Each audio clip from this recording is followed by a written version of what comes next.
Good morning 9 class. इससे पहले part में हमने हिमालय नदियों एवं प्रायद्वीपीय नदियों की विशेषताएं पढ़ी थी। तो अब हम पढ़ेंगे हिमालय की नदियों के अंदर कौन कौन सी नदियां निकलती हैं। जो हमारी हिमालय की नदियां हैं इनके अंदर कौन कौन सी नदियां निकलती हैं और इनकी विशेषताएं, जो नदियां निकलती हैं उन नदियों की विशेषताएं।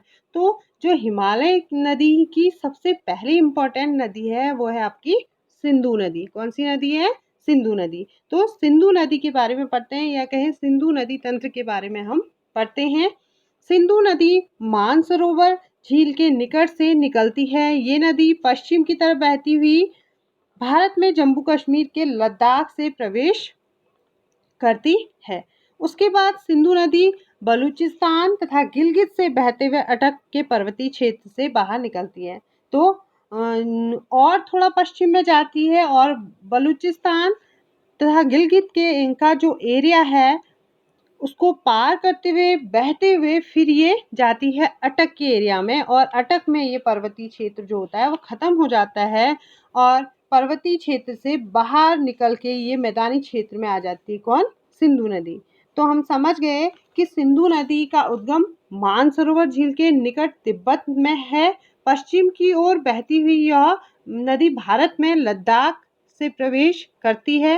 सिंधु नदी बलूचिस्तान तथा गिलगित से बहते हुए अटक में पर्वतीय क्षेत्र से बाहर निकलती है। जैसा कि आपको मानचित्र में क्लियरली दिखाई दे रहा है कि किस तरीके से सिंधु नदी बह रही है। और हमने ये भी पढ़ा है कि किसी नदी तथा उसकी सहायक नदियों को नदी तंत्र कहा जाता है। उसी तरीके से यहाँ पे आपको मानचित्र में दिखाई दे रहा है कि सिंधु नदी की भी जो ये सहायक नदियाँ हैं सब मिलकर क्या बना रही हैं? सिंधु नदी तंत्र का निर्माण कर रही है। आप मानचित्र में इस चीज़ को क्लियरली देख सकते हैं कि कैसे सिंधु नदी कहाँ से कहाँ तक निकल रही है। ये आपको ये जो ब्लू कलर की लाइन है क्लियर दिखाई दे रही है कि ये जो है आपकी सिंधु नदी है। तो आपके समझ में आ गया कि सिंधु नदी तंत्र क्या है। अब बात करते हैं इसकी लंबाई की। अब बात करते हैं सिंधु नदी की लंबाई की। तो अब जो सिंधु नदी की लंबाई है वो है लगभग 2900 किलोमीटर। मतलब सिंधु नदी बहुत लंबी नदी है और जो हमारी वर्ल्ड की लंबी लंबी नदियां हैं उनमें से ये एक है। कौन? सिंधु नदी। उन नदियों में से एक नदी है हमारी सिंधु नदी।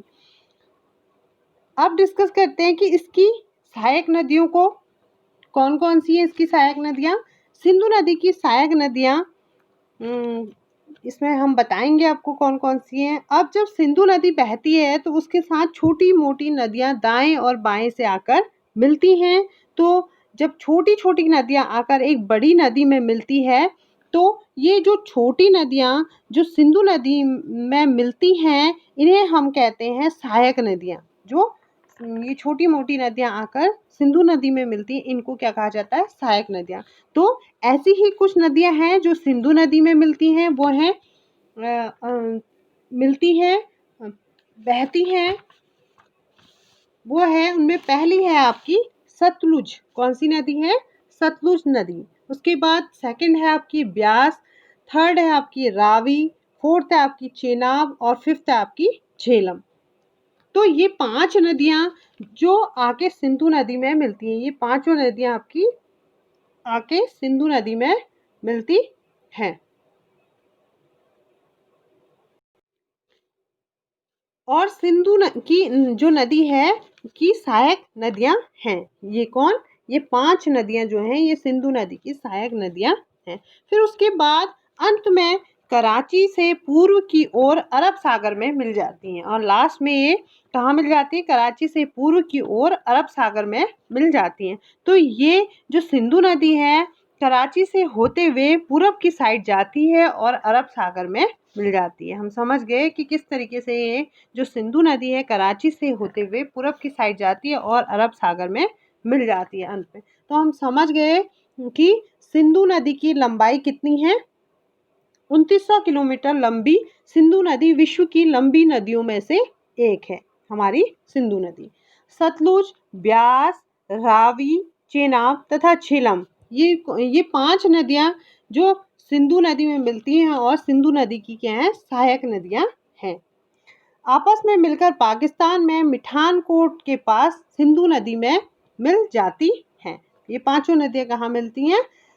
पाकिस्तान में मिठानकोट के पास सिंधु नदी में मिल जाती हैं। और अंत में ये क्या होती हैं? कराची से होते हुए सिंधु नदी में जब ये मिल जाती हैं और कराची से होते हुए पूरब की साइड जाती हैं और अरब सागर में मिल जाती हैं अंत में।